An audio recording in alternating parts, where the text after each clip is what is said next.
Hey y'all, I'm Sharente Carr, and welcome to Unfiltered VidCon, the creator experience, my limited series where I share real stories, connections, and moments that define this year's biggest creator week. From YouTube's Juneteenth Collective to the rooftop parties, community lunches, and everything in between, this series is all about the heart, intention, and sometimes the chaos of being a creator at VidCon. If you ever wanted to know what really happens when the cameras stop rolling, raw, unfiltered, and full of lessons on community and connection, you're in the right place. So grab a cup of tea or open your notes up because you're going to want to take down some information. Okay.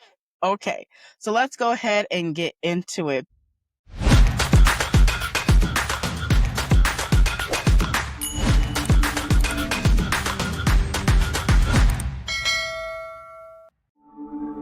I have a special guest today, and I'm geeked. I'm geeked. Okay, so today's guest knows all about taking really big risk. He traded a career in engineering for an unpredictable life of a full-time content creator. VidCon 2025 was his first big event in this new chapter. I'm so excited to dive into his story today. So, Dr. Nas, for those who don't know you yet, I don't know how because you have like 1 point something million, but for those who don't know you, okay, can you please introduce yourself to the audience and share a little about what kind of content you create? Hey, I'm so glad to be here. Thank you for this opportunity. Yeah, I'm Dr. Nas, and I call myself not the average science guy because I make science content mostly on YouTube, but everywhere, long form on YouTube, but shorts everywhere, about different science topics, usually about the crazy, the wild, the weird, the strange. And I mostly target those between the ages 7 to about 15, but it's made for anyone. Anyone can enjoy the content. And supposedly everyone does. So that's a good thing. I've been trying this thing for a while now, but less than a year ago, actually a year ago today, I was still working a full-time engineering job. So I looked at where I came from on the plane at VidCon, heading my way there, and I said, look at this. So this is just crazy.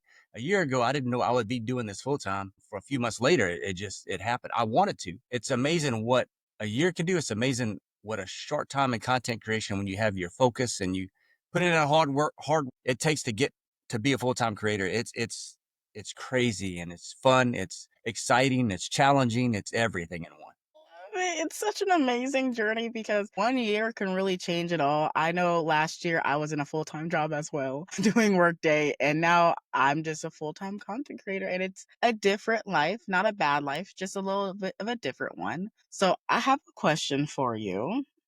Okay. And is when did you realize that your influencing career was actually surpassing your engineering job? And what finally gave you that to leap into the full-time content creation? Yeah, so a lot of people will try to look at like their following count and go, oh, I have a lot of subs or I have a lot of followers. Thing is, I had millions of followers on TikTok before I ever reached a million on YouTube for a couple years. And I couldn't go full time because short form content, especially TikTok, is not reliable. Doing YouTube shorts, I think in 2022, I really focused on YouTube.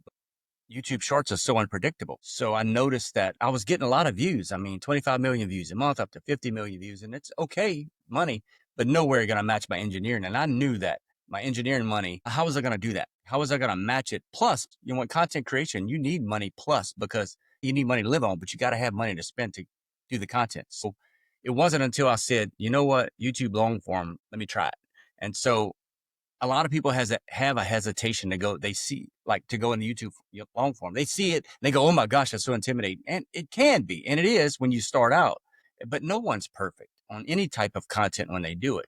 I told myself April of last year, I said, "We are only going to do YouTube long form to see what happens," because I'd had enough of the roller coaster of short form content, especially YouTube. I was putting everything into it, making a video putting out a video every day between me and editors paying them, just watching this roller coaster, just going, this is just insane how it's so volatile. And I said, if I'm ever going to do this full time, short form is not the way in this niche that I chose. I can't say it's for everyone, but for what I chose. So let's do long form. So I studied it, studied some formats. And when I saw from April to June, my income skyrocketed. I mean, it went from 4,000 to 17,000. And then it just jumped up again to July. I'm like, okay, we got something going on. And in August, 3 months of that being over 5 figures, I was like, okay, this ain't bad. And then in September, I actually went to my boss and said, look, I want to go part-time. And I want part-time to where I'm lower than benefits. He said, well, you came at a great time because we don't have any work. And I said, well, so I was prepared for that situation. It wasn't like it was, a blind side. I told my wife before, I said, I'm going to go ask for part-time, 20 more hours extra a week. I could really make a difference, but if they let me go, so be it. And so there you go. And I'm so happy that it worked out that way. And, it didn't stay high for a while, because one of the mistakes I will say that I made is I saw that I'm going full time. I hired a bunch of people right away to scale my content. And that was a mistake. That was a mistake, to hire too many people, not having the income. It was coming in, but it took a lot more. I'm talking like 8 grand a month just to pay for the production cost of everyone. And that's a lot of money. And I did that for about 6 months. And, it kind of started going backwards for many different reasons. But took a step back in January this year. And I said, let's reevaluate things. Let's adjust things, because I hired too many people. And I'm back, baby. We doing good now. So Love that, the self-awareness to know like when it doesn't make business sense, not because you don't love everybody, you do. It's just if the ROI is not there, you still have to make sure that you're able to maintain what you were already doing. So I love that you've figured that out. And now we're gonna transition into VidCon, because I'm like, okay, you cut costs and now you're at VidCon. So I'm like, I got questions. And this was like your first VidCon ever. So I'm just like, what was that experience like for you, both as a creator and someone that's brand new to the event scene? Were there any moments or surprises that really stood out to you? yeah, overall, I mean, it was a great experience. I mean, I wouldn't change it for anything. I would go back and do it again. As a matter of fact, I was looking for the next event on the plane. I was like, where are we going next? But I had to get back to content. So, I mean, overall, I knew I needed to get out there. I knew I needed to get behind the screen, get in front of people, with creators, with brands, with fans, and just put myself out there. Like, I'm a real person. Here I am in my raw form, no scripts, no cameras. Here I am, just to meet people in real life. Cause it's something about that, seeing people face to face, that's so drastically different. And even people that hasn't seen the content, I went, in the brand, this is the brand. So that way, people that didn't see the content, when they see me again, I saw that guy. So especially the brands and the creators, I wanted to make that point. Like, I am here and I'm here to stay. So it's crazy. I should have gone last year, and I had plans to, but with the content kind of going up and down, with the income going up and down, and having a full time job, it was kind of like I really didn't take the chance. I kind of regret it, but I went this year, and that's what counts. I think it was eye opening in some ways, as far as like that event. Many people told me not to go. A lot of creators saying you shouldn't go to that. That's for partying. But I can tell you the parties are where it was at, and I didn't party. I drank water and talked to people and networked and had fun. But that's where I made my connections. So I don't know where their mentality is or what they're looking for. Sure, there were house parties, and I wasn't going to no house party and get in trouble. I can already see Dr. Nouse on the news for something happened at a house party in California. It wasn't going to happen. So I stayed away from those. But still, it was an awesome experience. And I think no matter who you are, you should at least go once to see. I absolutely love that. I love that you stepped out of your comfort zone. You showed up anyway. Y'all, I remember when I first saw him, he was not in his branding, and I was flabbergasted. I said, "What were we doing, sir? Why are we in like, you have a full on blazer in this hot location?" And I'm like, aren't you sweating? And he's like, yeah. And I was like, you should do your lab coat. Like, that's how people know you. And the thing is, it's probably a lot lighter than a blazer. And I will say, I said that with love. I hope you received it with love. I did. And and I even told my wife, I said, I thought about the jacket and wearing it to the nicer events. And I had 3 of them, but I said, I put them right back in the closet after I talked to you. I said, you know what? I'm here for the branding. No matter what I look like at parties, I may look a little dressed down, but this is the brand. I need to show up in this.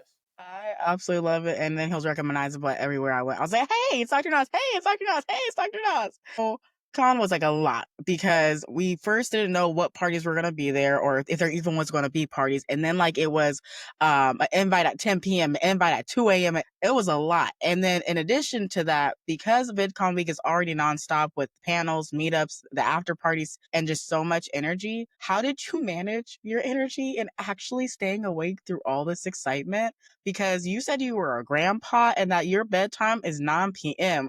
Do you have any survival tips for the critters that want to do it all, but they might not have it in them? Yeah, I think I was running on pure adrenaline until I got home and just crashed out. I mean, I couldn't even do anything content wise when I got back. I flew out on well, I think Sunday morning all the way to like 10 p.m. at night. I woke up at 3:45 a.m. didn't get home to 10 p.m. and I was just wiped out Monday. Said, "There's no way I'm turning on a camera, looking at a phone," even though I did. But I was just wiped out. So I think a lot of it had to do with I didn't know what to expect, and I did make the mistake of signing up for like everything in the industry pass. I want to go to that. I want to go to this panel, that panel, and I really didn't go to. I think I went to two, both of them halfway through. And one of the reasons for that was I didn't plan it right. Like I should have picked like a few each day, like two each day, to really say I want to nail down and go to these and listen. But I kind of just left it open, thinking I would go to those if I saw it on my phone. But it was a bit much not knowing what to expect. I walked around a lot in circles on the first floor and then on the second floor go and see. And I didn't really sit in many panels. And to be honest, I was a little let down on the industry ticket. I'm not going to say I regret it because I made some good contacts, but I expected more from the industry ticket, especially being over $1,000. You would expect the industry reception was not as value it should have been. I should say there was not as many brand tables. And I guess somewhat of me, I am a little bit reserved, believe it or not. I don't just want to go up to somebody and just say, "Who are you?" And is it a creator? Is it a brand? And feel like a fool because there's a part of me that's still a little bit skeptical about that. So it was a little difficult to know who was who in the room, and instead of going stare at their badge and trying to figure out their names, it was a little bit, the networking there was a little bit strange. I think they could have did a little bit different. And as the fact that Saturday they didn't even have any industry pass, they just basically shut it down on the third floor. And I understand why it's industry, but that was probably my biggest complaint, I think, of all about VidCon. It's like you can do better VidCon on that industry pass. It makes sense. I also know that it went from being from one company to now I think it's under Informa, which means like this year was like the new year of them trying to figure out VidCon in their, I'll say, lens. So I will say we are here. This is going to be an MSN article, so hopefully they read it and be like, "Hey, we need to do better when it comes to industry." Because for me, as someone that goes to industry events all the time, I was not about to spend $1,000. I was like, I already go to CES, NAB, as well as Creator Economy Live. It doesn't make sense for me to get industry when I already know and I'm on top of everything. So I would say that last year, though, industry was like gold. Like literally, you got into extra places, you got to see more people. Like it was the thing to have, that or featured creator as well, or invited guest. Those were like the special passes. This year, it really didn't feel as much like that. But at the same time, I will say like the parties were legendary. Okay, I could definitely say that they actually, here we go, the companies that decided to throw the parties, they knew what we wanted, and it was a lot of fun. So my question to you, I'm gonna ask you the hard question. Which one was your favorite, and what did you learn about the creator economy outside the official events?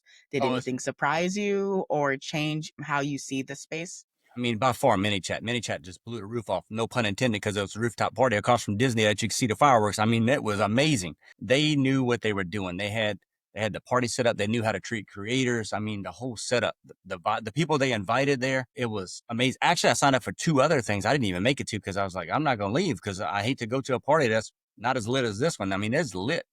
So it's cool to see that companies, brands out there, even though I know they may be selling to creators and they may have an opportunity like we can make money off creators. It's still cool to see that they're pumping money out to support the creator economy, I should say, whether you're a small influencer or a big influencer. It's cool to see that these brands are actually aware of this. These companies are aware of this, that we're going to step up and do things ourselves and invite creators. I know there were other companies like Fourth Wall. I didn't make it to theirs. There was, I think, Smosh. I didn't make it to that one. And there was quite a few more, but there's only so many you can do. But I mean, that one party alone gave me enough, I guess, motivation, excitement, just to say, this is crazy. If this is how California is, I want to move to California, but I don't think I could survive it. I'd probably die from being exhausted. But it's really cool to see, though. I thought it was neat to see how the people they invited, I guess, really blew me away. It's like, because they had some contacts there. I mean, guy representing the Chicago Bulls. I mean, that is a big contact. People developing games for creators. I mean, setting up brands, multi-million-dollar deals. It's like, wow. I'm in a room with like big players. So that was really cool to see. I love it because that was also my favorite party. Like I was like the glam bot, the la boo boo.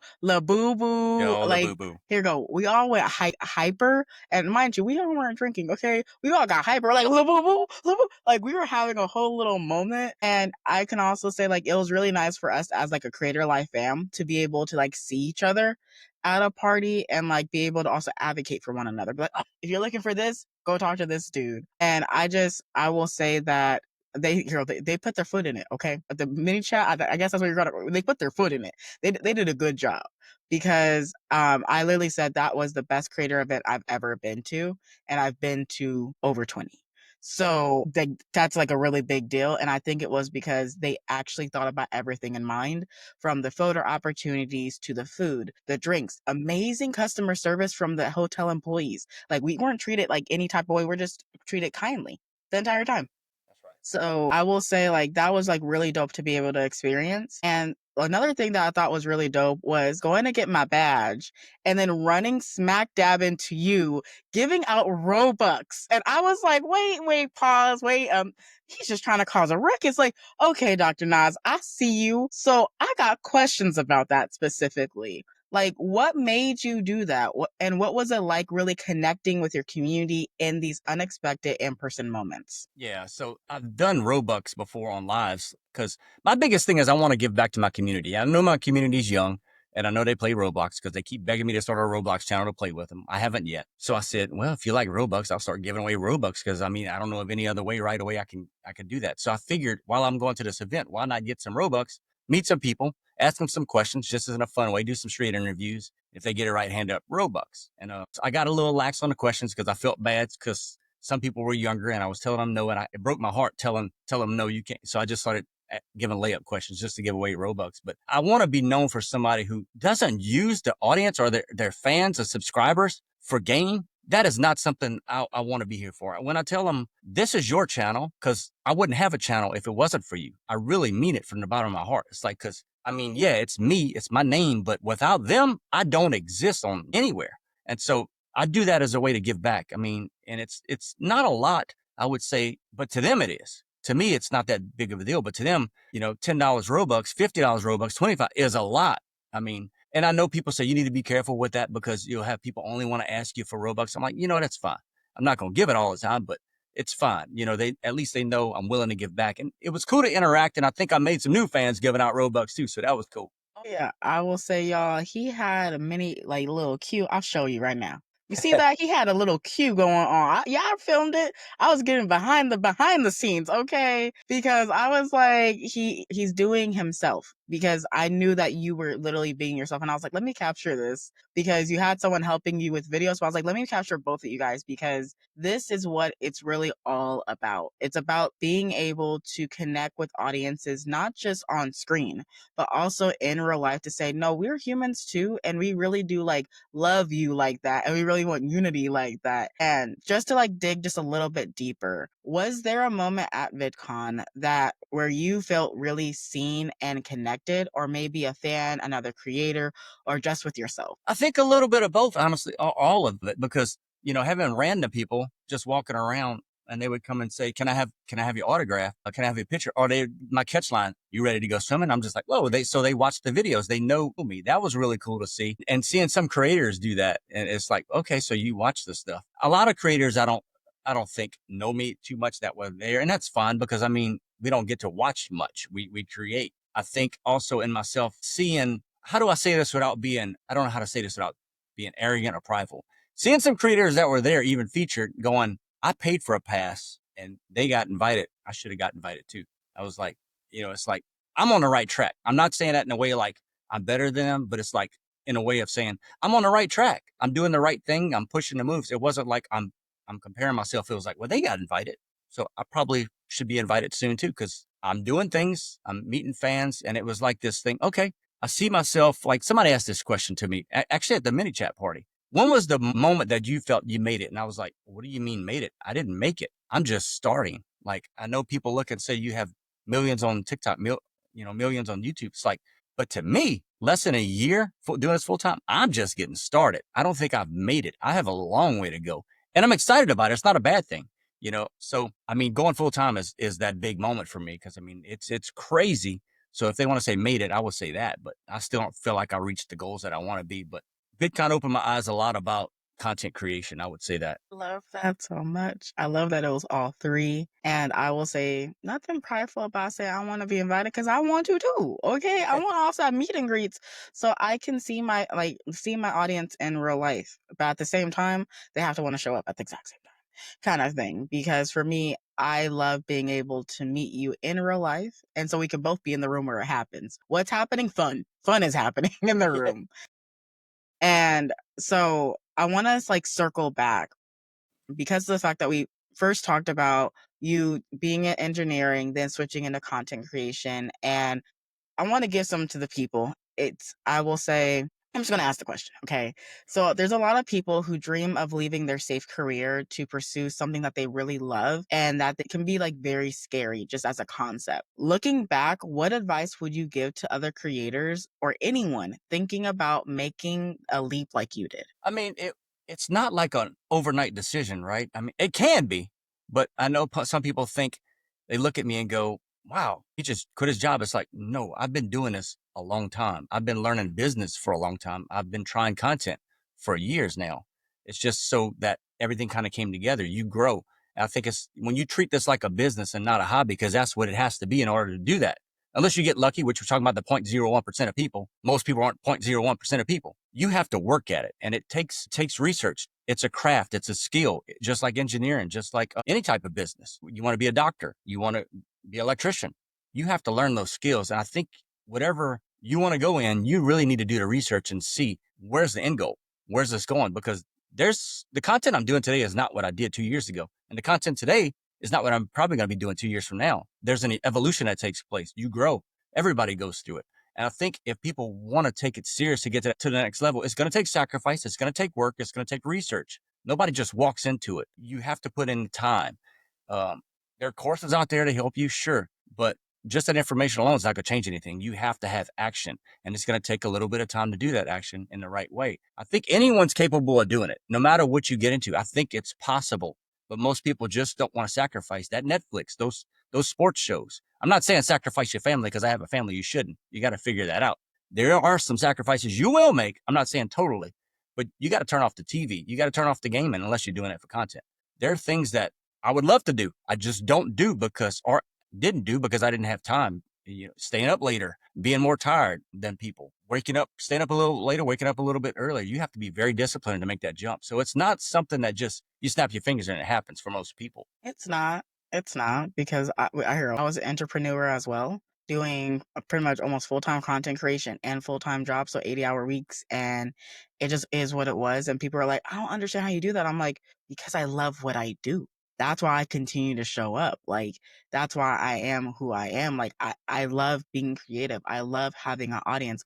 I love being able to be that like sacred place that they can come to laugh, get educated, woosah, whatever that looks like to them that like sparks their joy again. And you do the exact same thing for people. And I just want to say thank you for showing up authentically as yourself, not letting those negative thoughts stop you from showing up, for recalibrating who's on your team and making it more efficient and making sense, and thinking about things in the long haul, not just the short term, and being a grandpa and going to sleep at 9 p.m. because I want to be like you when I grow up. I want to be like you when I grow up so bad because I go to sleep like at 2 a.m. almost every day. It's not, I think I'm a night owl. I'm going to be very transparent. Like, I'm not a morning person. I think I'm a night person. But I will say this is that I just want to thank you so much for your openness and for showing us what it really means to trust your path, trust in yourself, even when it means that you're starting over from scratch. So I want to know this because everyone else wants to know this. Where can they find you? Where are you at in these streets? I am on every platform. YouTube's Dr. Nos, Nos. A lot of people say Dr. Nose. No, it's Dr. Nos, Nos. Same with TikTok. Instagram's a little different. It has an extra S on it because somebody took the name and I don't know who took it. So it's Dr. Nos. So it has two S's, but that's pretty much everywhere. So you can find the content that easy. It. Y'all, if you got something from this conversation, don't forget to like, subscribe, and share this with another creator or a friend that might need to hear this. And if you want more real, raw conversations from VidCon 2025, check out the full Unfiltered VidCon The Creator Experience playlist for more creator journeys and recaps and honest conversations about what really happens when the cameras stop rolling. And all of Dr. Na's links, okay, all of them, all with an ALL, okay, all of them and my community resources are going to be down in the description. Until next time, keep showing up, keep building community, and continue to stay unfiltered. Love you guys to infinity and beyond.